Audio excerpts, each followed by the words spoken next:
There is a real change happening. Politicians at every level of government, people are stepping up big time and actually taking some real political risks, and they're succeeding because it's time.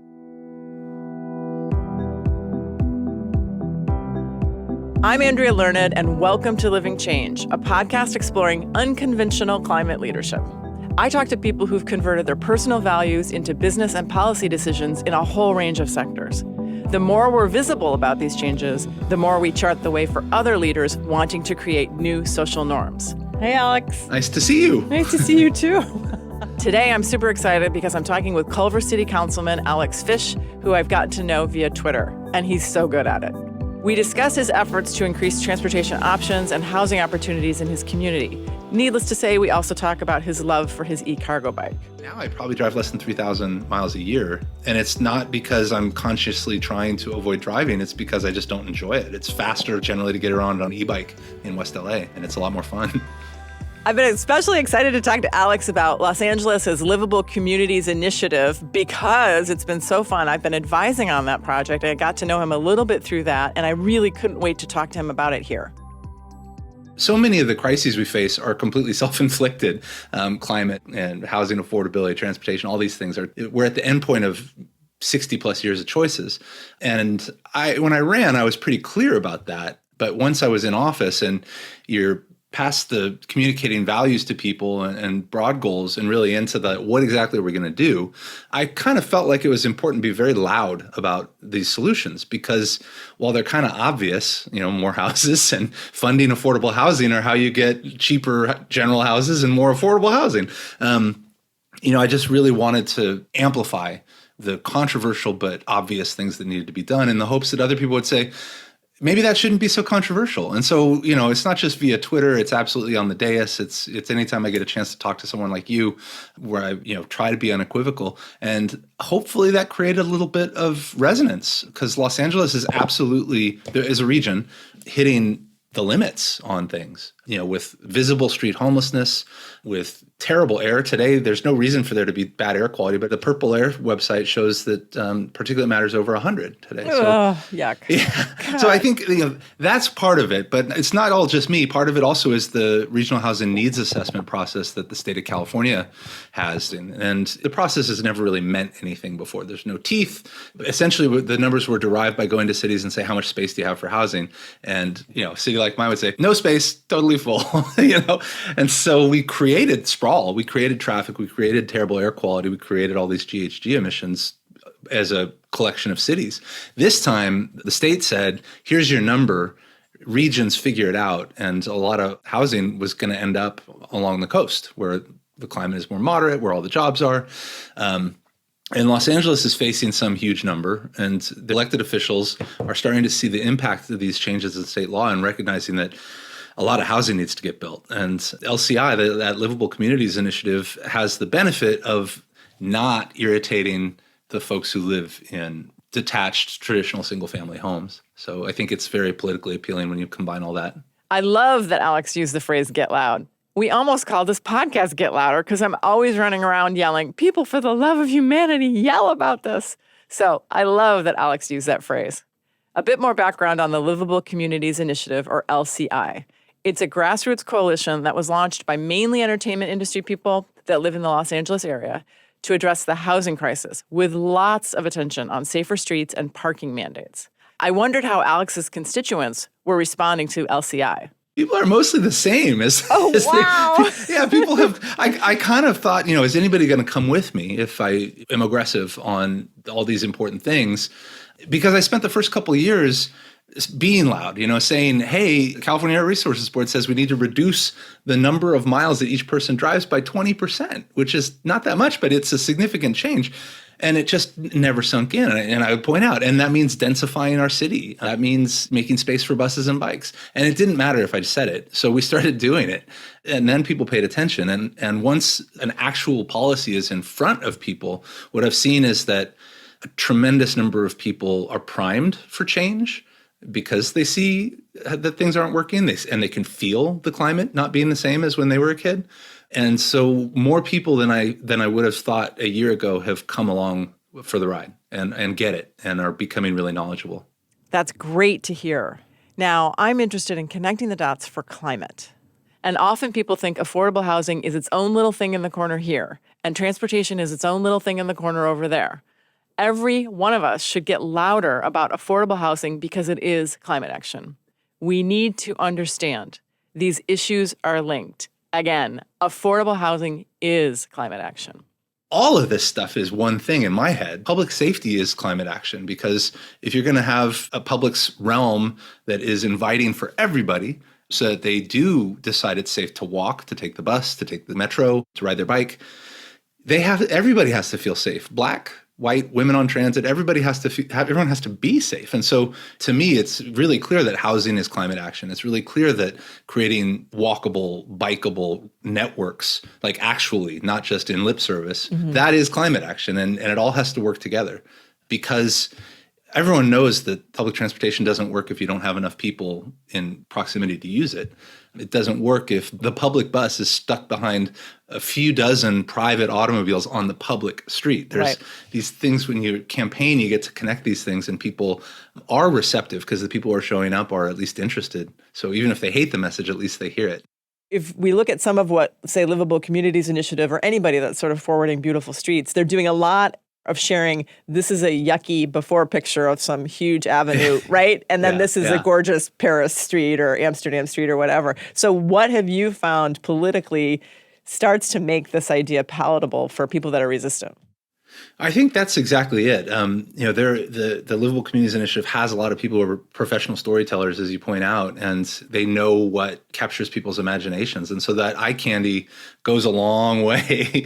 There's a tradition in sort of urbanist advocacy of showing Amsterdam or Paris because they work so well. We all know that. I think lately there's been more self-consciousness about showing more of the world, because a lot of cities, North American cities, are uniquely dysfunctional. and so showing other parts of the world has been a trend. But what I think that the folks at Livable Community Initiative does really well, and that what I try to do myself, is to appeal to people's American sensibilities and show buildings, a street that makes sense, that's familiar to people. It's a twist. It doesn't exist at this moment, but it's easy to imagine a Culver City that looks with some Art Deco 4-story buildings lining a tree-lined street. That's very easy to imagine for someone who lives in Culver City. That's what I think is most effective, is kind of reflecting back a better community that people already know. The other thing that I'm always trying to get loud about is, why do you think you want to go to Europe to travel, right? and then you come home wherever you live, Culver City or Seattle or wherever, you come home and you're like, well, I guess I got to get in my SUV and drive my kid to school 2 miles away and whatever. It's easy to get excited about LCI because it makes such an explicit connection between the transportation, environmental justice, and housing. Because as it's become clear that people who are opposed to housing are not going to win this fight, it's just not legislatively possible. The temptation has been to say, stick it all on the corridors, stick it away from me. But of course, there's an injustice. If your affordable housing program is inclusionary zoning, and the only new big projects are going to be those things on traffic sewer corridors, 4 lanes of exhaust and tire dust and brake dust, you're basically saying that every single person who lives in a subsidized home in your community has to live in the least environmentally safe place. What I love about what the streets that they're showing is that they're much more just streets. And they're also streets that support the public transportation and active transportation that we know we have to build over the next 10 or so years. What Alex is saying is incredible. One thing that I've taken from this process is just to remind people that when you're talking about affordable housing, you're talking about near job. When I was first getting more familiar with the situation in Los Angeles and Culver City, which is a studio town, a light bulb went off. And I was like, oh my gosh, there are these people that work at the studios. They have to drive in an hour plus from where they can afford to buy a house or rent an apartment. And then they get there. And then they have late days. And then they have to drive an hour plus home. These types of jobs are done by all sorts of people, lower income jobs, everyone. And everyone's just like, well, I work downtown and I live an hour away, as if it's this common thing. And it is. The thing to note here is we are literally referring to people living near where they work, like in the olden days. Near job is a concept we can't even imagine now. It's so essential. It's such a great shorthand. And I guess part of it is because it was part of my logic when we bought this house. I chose Culver City, even though it wasn't as trendy, I guess, or nearly as expensive as it is now, because it's centrally located. And I knew, if I'm going to live a whole life in this basin, there's probably over 1 million jobs within a 30-minute commute from me. That's really interesting, that point also that you were thinking that far in advance. The title of this podcast is Living Change, a quest for climate leadership. And I think that you started to live change at various points of your life. You're making these decisions, and that was a real distinct decision, I think. And whether or not you knew it was going to be climate influence, right, which it ends up really being, I think that's kudos to you, and that's super fun. The thing that kills me is the 2028 Olympics will be here before we know it. So I asked Alex about the importance of that dot connecting between his Culver City work and this approach that we've been talking about, this combination of affordable housing, transportation, and social justice. We were thinking about knowing that sort of buses are the only hope. We're not going to spend $1 trillion and build a bunch of subways in Los Angeles anytime soon. And cars, whether they drive themselves or not, there's a basic geometry problem if there's just not enough space if everybody drives. And so we opened up a project called Move Culver City that is, it's a bus-only lane. Sometimes it shares the space with a bike lane because there's not enough space to have both. Other times there's a totally separated bike lane. We've used the separation of the cars from the sidewalks to expand outdoor dining. So it's a much better dining experience in our downtown area with a lot more space for restaurants to turn tables. We knew that someday somebody had to do this, and we piloted it during COVID-19. During that time, there had already been advocacy work about bus-only lanes, but as Metro and the LA 2028 Olympic planning started to think about, well, what are we going to do to move millions of people during the Olympic Games? The answer was zero car infrastructure. And it's a series of bus, rapid transit lanes and other sort of active transportation connections. So really, we lucked into creating the first building block of what will hopefully be a transformative regional transportation system, and which Metro has said is intended to be a legacy after the Olympics. What a great legacy. So I have to ask, because one of your favorite modes of transportation is riding your e-bike, which I know from Twitter. Did you ride it today? Yes, I dropped off the kids, took my daughter on the bike, and my son pedaled. Bigger kids. These aren't little kids. My daughter's 13, my son's 10.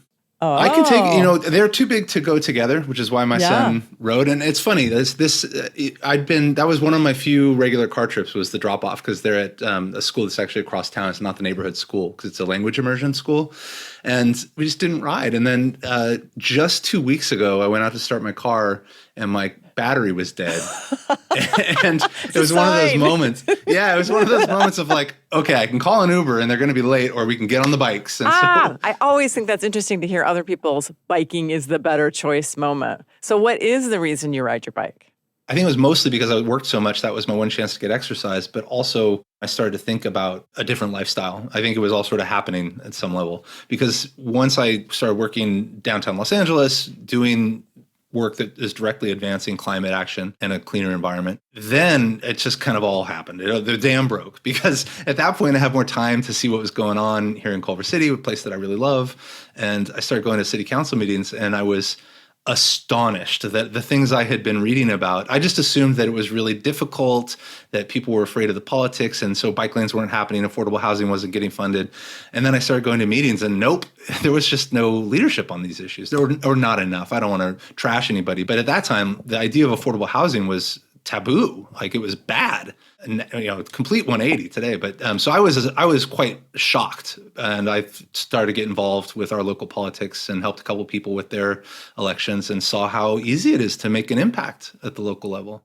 Now, I want to go back to bike riding for a second. Constituents and peers see Alex pedaling his talk every day. By riding an e-bike himself, he's modeling what is possible for a Culver City that wants to move towards being a more livable community.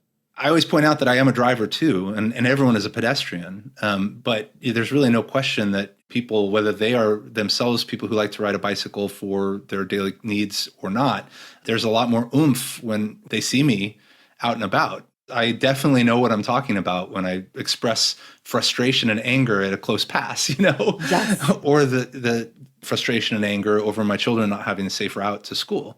So I think it helps. It adds legitimacy and authenticity, which I think is really important in politics.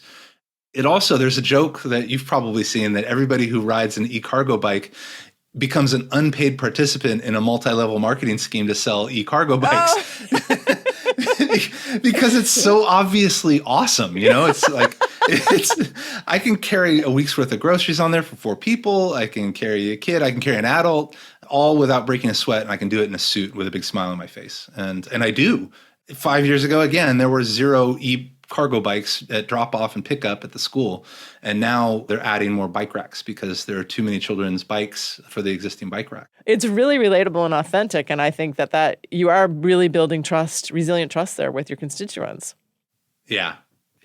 If there's a type of change that the population wants to see, having an elected official who's living that change is so critical. Yes, yes. Exclamation mark. Being an official who is living that change is so critical. That's why we called the podcast Living Change. There's a connection between living that change, amplifying it on social media, and ultimately the climate influence you can have. Take Twitter, for example, which we've discussed a little bit.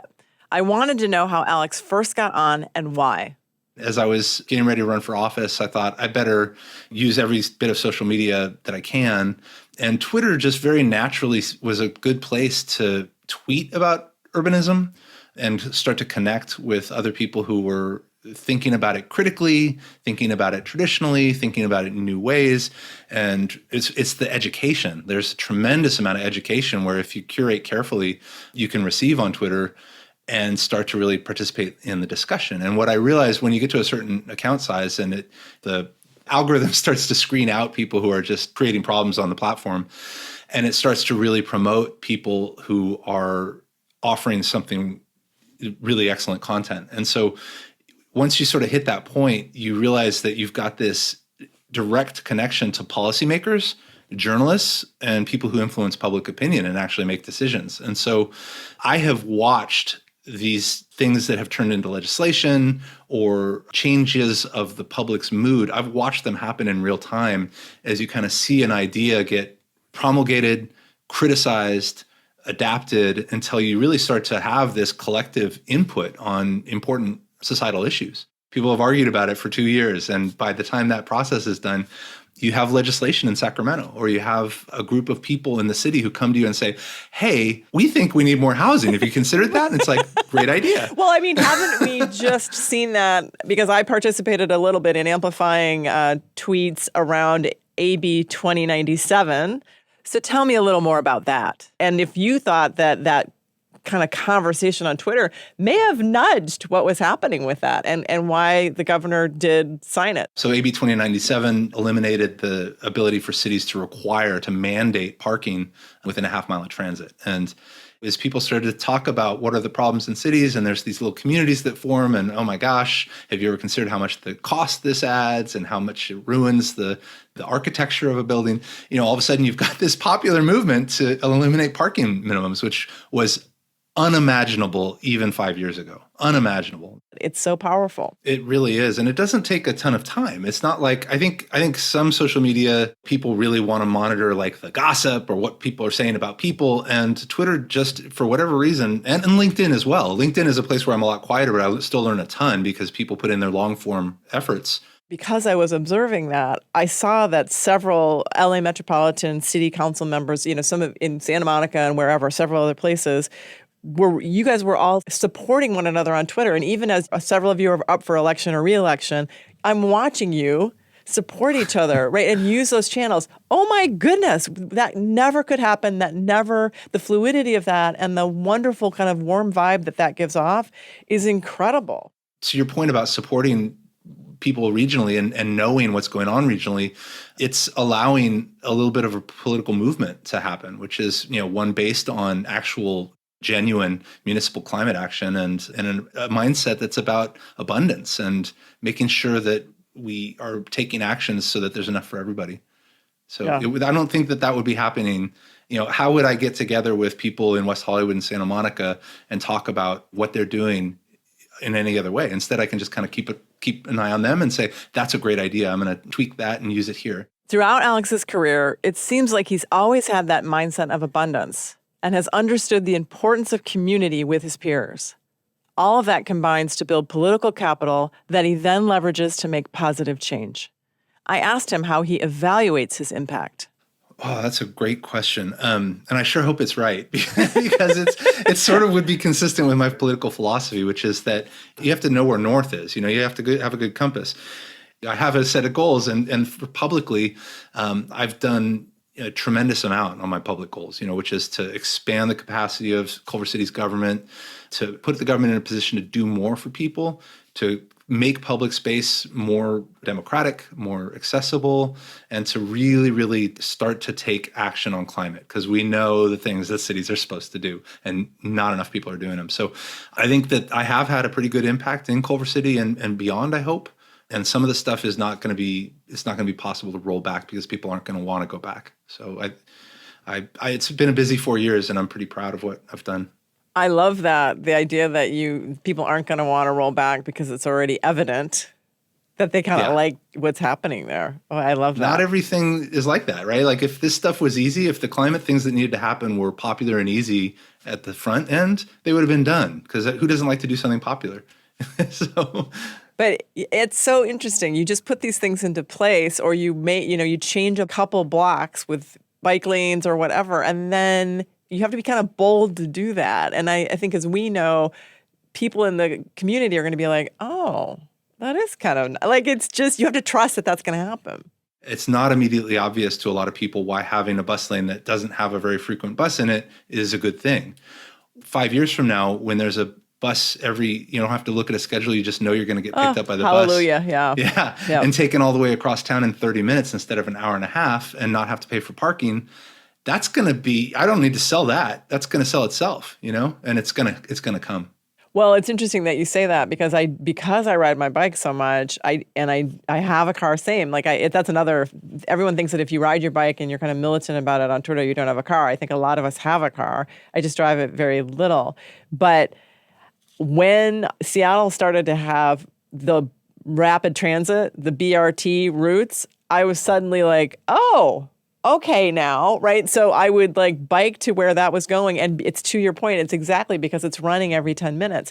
If it's a schedule that I have to follow and it's every 20 minutes and this and the other thing, I'm not as inclined. But you better believe I'm super psyched that they figured out at least however many north-south routes they've got that do that. It changed me into being more of a bus rider, whereas I may have ridden a bike or whatever. So figuring out how to hold them from when it's pokey and doesn't come very often to trust me, you're going to really like this when they're every 10 minutes. So that's great. Yeah.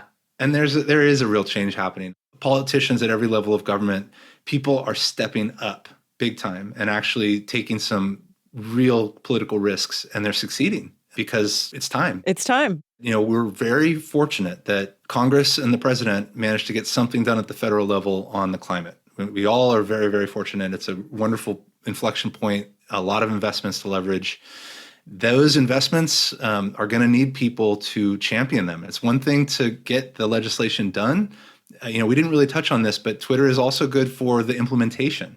You need people who are going to show up to those regional meetings, to obscure government bodies that are going to decide how transportation dollars are doled out. And there is no more time for highway expansions. And so we need people who care to do the thankless work of hounding their legislators and saying, I want the bus lane, I want the bike infrastructure, I want the stormwater capture and retention, all these things that we know need to be done. It's just a wonderful time for people who want to make a difference but don't necessarily want to be in elected office. So why is it worth it to step into bold progressive change the way you have? It's very rewarding. I think not just in the personal lived benefits, but the climate needs us. It's civilization. The planet doesn't care. The climate doesn't care. Civilization, my children, they need me to do something. And at the beginning, I would say, oh, I'm doing this for my kids. And when the personal costs and the family costs of politics really register, I'm not doing it for them anymore, but I am doing it so that I can face them, knowing that you're acting on something that is valuable. There's going to be heroes and villains to the climate story and to the housing affordability story and homelessness. And I know which side I want to be on. And there are definitely psychic rewards from feeling like you're doing good work. Thank you to Alex Fisch for the inspiring conversation. I love what he said about the importance of taking a stand, even when it seems unpopular, to have the vision, the foresight, and the patience to say, we need more bike lanes here. We need more frequent bus routes, or we need to prioritize bus routes. The car will not be dominant forever. Trust the process. Trust that people will appreciate this and think of it as a system that is being built. It's a system that takes time and investment to build. And we need brave politicians to put their stake in the ground to defend livable communities and the idea of investing the time, resources, and energy to make it happen. Identifying, building, and leveraging your leadership is something few may feel prepared to do. But climate influence can't wait. If your organization is ready to make the shift, reach out to me. I'd love to help. Find me at www.learnedon.com. I'm also easy to find on Twitter, until it is no more, and LinkedIn. Living Change is produced by Large Media. That's L-A-R-J Media. Special thanks to Tina, Joelle, Jeff, Nick, and Maria. Until next time, pedal safely.